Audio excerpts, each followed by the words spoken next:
Friends, Shyam history classes में आपका स्वागत है।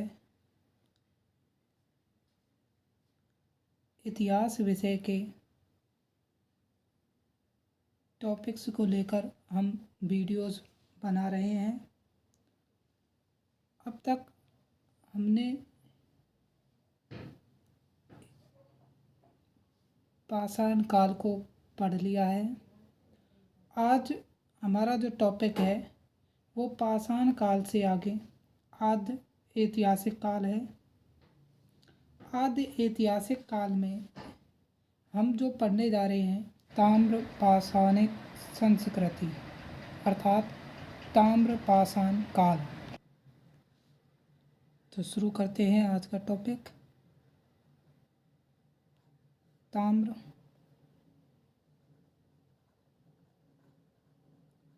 पाषाणिक संस्कृति। यदि इसकी बात करें तो इस संस्कृति को हम 3 क्राइटेरियाज में पढ़ेंगे, अर्थात 3 पार्टों में। फर्स्ट पार्ट आईपीसी का होता है। इसकी फुल फॉर्म एक बार आप समझ लें, सिंधु घाटी सभ्यता, इंडस वैली सिविलाइजेशन। दूसरा जो पार्ट है इसको हम नाम देंगे कैल्कोलिथिक संस्कृति। तीसरा जो पार्ट है इसको हम नाम देंगे ताम्र संचय संस्कृति। यदि हम बात करें आद्य ऐतिहासिक काल की,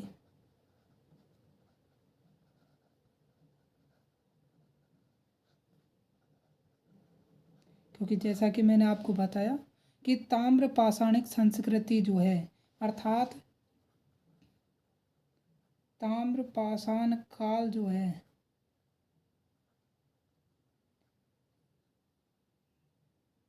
ताम्र पाषाण काल जो है ये आद्य ऐतिहासिक काल का ही पार्ट है। आद्य ऐतिहासिक काल की ही बात है। तो यह आद्य ऐतिहासिक काल में इसकी शुरुआत की यदि बात करें तो नवपाषाण काल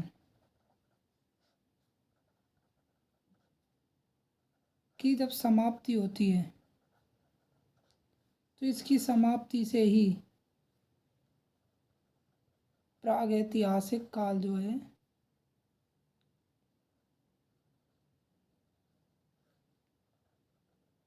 इसका भी अंत हो जाता है। तो नवपाषाण काल के समाप्त होते ही प्रागैतिहासिक काल भी समाप्त हो जाता है और फिर शुरुआत होती है आद्य ऐतिहासिक काल की। और आद्य ऐतिहासिक काल में इसमें ताम्रपाषाण काल क्यों कहते हैं आद्य ऐतिहासिक काल को? क्योंकि इस काल में तांबा आ गया था। अब औजार किसके बनेंगे? तांबे के। तो इस काल की खास बात क्या है कि औजार जो थे ये औजार किसके बने थे? तांबे के। तांबे के औजार बने थे। और इसी कारण आदि ऐतिहासिक काल की जो संस्कृति है इसको अपन बोल सकते हैं ना आदि ऐतिहासिक काल की संस्कृति। तो आदि ऐतिहासिक काल की जो संस्कृति है इस संस्कृति के हम कितने पार्ट कर देंगे? 3 पार्ट कर देंगे। 3 भागों में बांट सकते हैं। और ये 3 भाग कौन से हैं? पहला IPC Indus Valley civilization, Sindhu घाटी सभ्यता, कैल्कोलिथिक संस्कृति और ताम्र संचय संस्कृति। आगे पढ़ते हैं।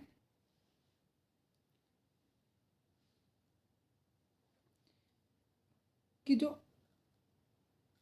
इंडस वैली सिविलाइजेशन है यदि इसकी बात करें, इंडस वैली सिविलाइजेशन जो है, यदि इसकी बात हम करें तो ये कौन कौन सी? हड़प्पा,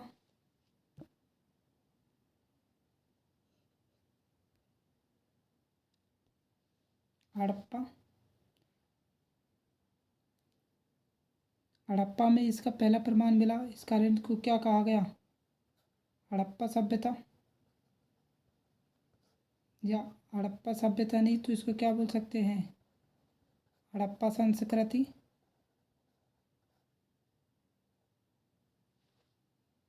और ये जो है, ये कौन सी? एक तो सिंधु नदी और इसकी सहायक नदियाँ। हम सिंधु सभ्यता में पढ़ेंगे, सिंधु घाटी सभ्यता में, कि सहायक नदियाँ जो 5 प्रमुख नदियाँ हैं उनकी बात करेंगे वहीं पर। तो इन्हीं के किनारे यह सभ्यता विकसित हुई। आईवीसी का आपको मैं फुल फॉर्म बता रखे, सिंधु घाटी सभ्यता या हड़प्पा सभ्यता या हड़प्पा संस्कृति। और इसकी जो विकसित जो क्षेत्र था वो कौन सा था?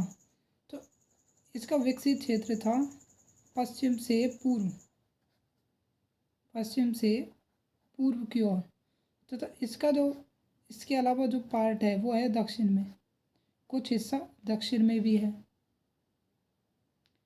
यदि इसकी बात करें तो आईवीसी जो थी ये कैसी? नगरीय सभ्यता थी। कैसी सभ्यता थी? नगरीय सभ्यता। ये नगरीय सभ्यता है। और ख़ास बात क्यों है ये? क्योंकि हम पढ़ेंगे ताम्रपाषाण संस्कृति के बारे में, कि ताम्रपाषाण संस्कृति जो है ये कैसी है? ग्रामीण। कैसी है? ग्रामीण। यहाँ के जो मूल मूल रूप से जो लोग थे वो कैसे थे? तो वो मूल रूप से कैसे थे? कृषक समुदायों से थे। इनसे थे? कृषक समुदायों से। इसके अलावा यदि हम इसमें और बातें करें तो ताम्रपाषाण संस्कृति में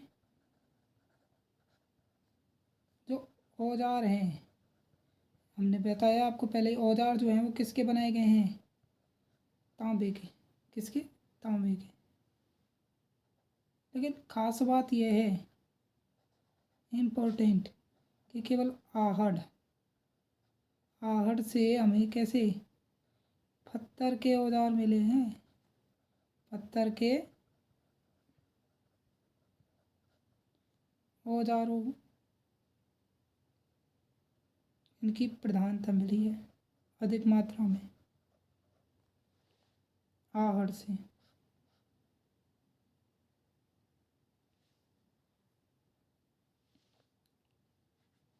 तो इससे एक बात पता चलती है कि मानव जो था, मानव ने सबसे पहले तांबा इस्तेमाल करना सीखा, तांबे का उपयोग किया और इसके क्या बनाए? औजार बनाए। अब औजार जो बनेंगे वो कैसे बनेंगे? मुलायम बनेंगे और कमज़ोर बनेंगे। तो औजार जो थे वो मुलायम थे और कमज़ोर थे। तो इसका मतलब क्या हुआ कि उसने औजारों में किसको ही अपनाया? पत्थर के। तो पत्थर के औजार, इन पत्थर के औजारों का ही क्या रहा? प्रचलन रहा। और प्रमुख रूप से यही मिलेंगे।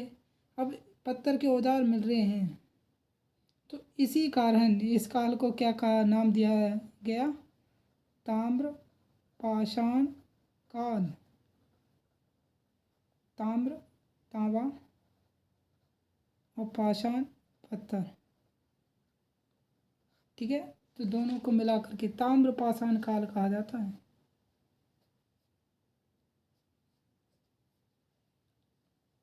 अब यदि हम बात करें ताम्रपाषाण काल को, तो ताम्रपाषाण काल जो है इसको हम दो पार्टों में बांट सकते हैं। अब ये दो पार्ट कौन से हैं? पहला गैर मृदभांड काल और सेकंड हो जाएगा मृदभांड काल। ठीक है, तो आप ये याद रखें कि ताम्रपाषाण काल को हम दो पार्टों में बांट सकते हैं, एक तो गैर मृदभांड काल और एक मृदभांड काल। आगे यदि बात करें तो ताम्रपाषाण काल की प्रमुख संस्कृतियाँ कौन कौन सी थीं, उनकी बात करते हैं। तो ताम्रपाषाण काल की जो संस्कृतियाँ थीं, ताम्रपाषाण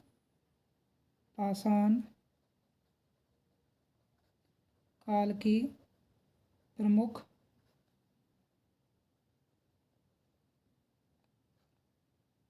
संस्कृतियाँ, तो इनमें हम पढ़ेंगे जैसे सबसे पहले आहड़ आहड़ संस्कृति। तो ये कहाँ है? राजस्थान में। सेकेंड कायथा संस्कृति, ये कहाँ है? मध्य प्रदेश में।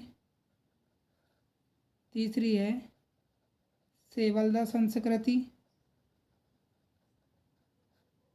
और सेवल्दा संस्कृति कहाँ है?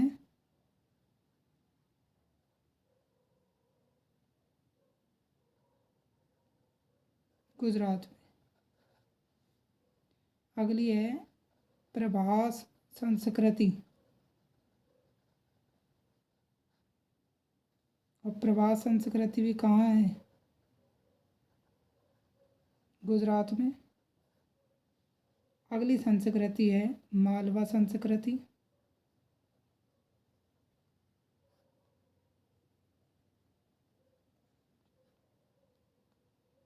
और मालवा संस्कृति कहाँ है? एमपी में। अगली है रंगपुर संस्कृति, ये कहाँ है? गुजरात में। और अगली है जोरवी, और ये है महाराष्ट्र में।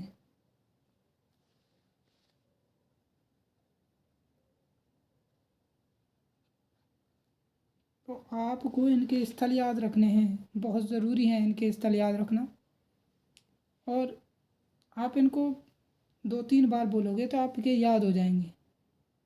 जैसे हम बात करें आहड़ संस्कृति राजस्थान में है, कायथा संस्कृति मध्य प्रदेश में है, सेवल्दा संस्कृति गुजरात में है, प्रवास संस्कृति गुजरात में है, मालवा संस्कृति मध्य प्रदेश में है, और रंगपुर संस्कृति गुजरात में है, और जोरबे महाराष्ट्र में।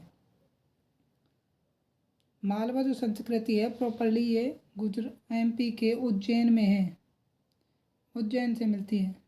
हम इनके बारे में डिटेल से पढ़ेंगे, एक एक के बारे में जितना हो सकता है हम उतना टाइम इन पर निकालेंगे। आगे हम बात करें कि पाषाणिक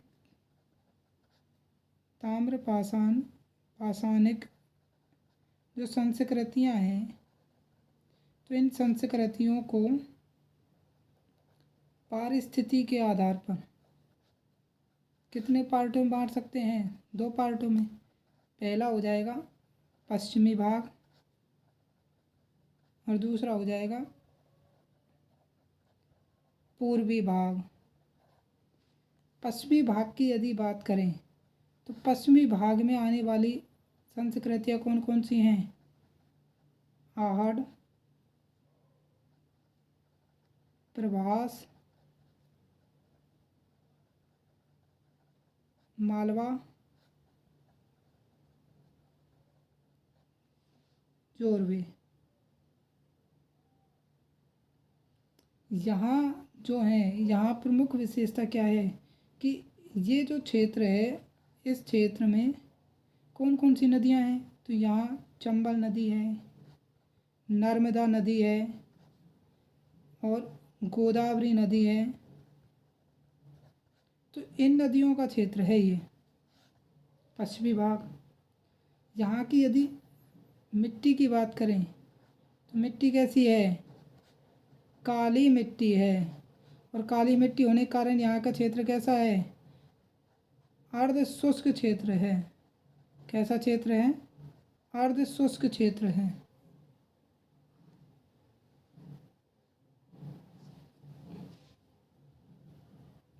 कैसा क्षेत्र है? अर्ध शुष्क क्षेत्र है। यहाँ की यदि फसल की बात करें, हम केवल पश्चिमी भाग की बात कर रहे हैं अभी, तो फसल की बात करें तो फसल कौन सी है? जौ। और ये जौ जो फसल थी ये कैसी थी? मुख्य फसल। कैसी फसल थी? मुख्य फसल थी। यदि यहाँ के इनाम गांव और आहड़ जो है यहाँ से धान की खेती के प्रमाण मिलते हैं। एक तो गांव कौन सा है? इनाम गांव। और ये कहाँ स्थित है? महाराष्ट्र में है, सॉरी। और इसके साथ में आहड़ जो है, आहड़, तो इनसे हमें किसकी चीज़ की मिलती है? धान की खेती। धान की खेती के क्या मिलते हैं? प्रमाण मिलते हैं।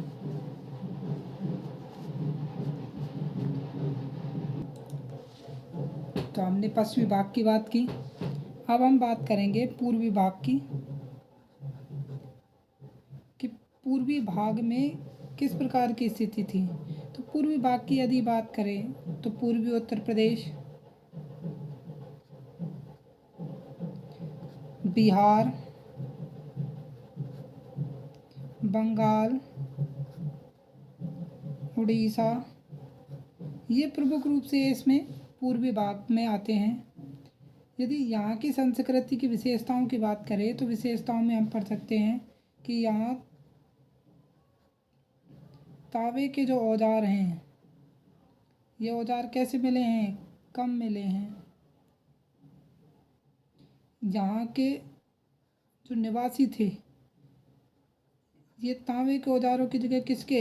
हड्डियों के औजारों, हड्डियों के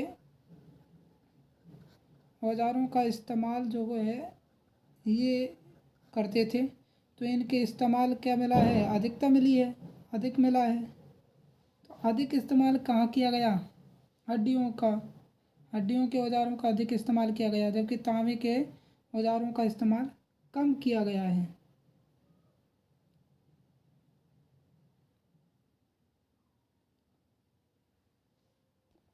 इसके साथ ही जो प्रमुख जो विशेषता वो क्या है कि चावल, चावल चावल की खेती की,